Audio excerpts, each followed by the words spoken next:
కీర్తనల గ్రంథము 84వ అధ్యాయం. సైన్యముల అధిపతికు యెహోవా, నీ నివాసములు ఎంత రమ్యములు!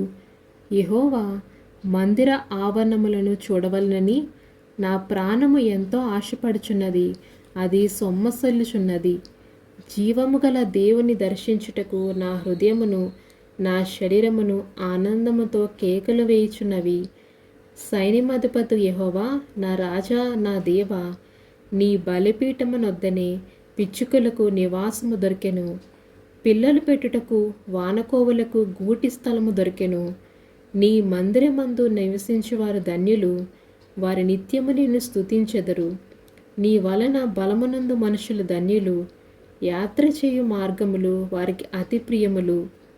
వారి బాకా లోయలో వెళ్ళబడి వెళ్ళుచు దానిని జలయముగా చేయుదురు.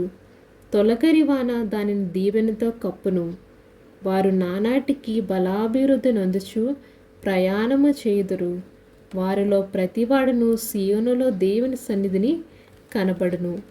యెహోవా, సైన్యములకు అధిపతి దేవా, నా ప్రార్థన ఆలకింపుము. యాకోబు దేవా, చెవియొగ్గుము. ఆమేన్.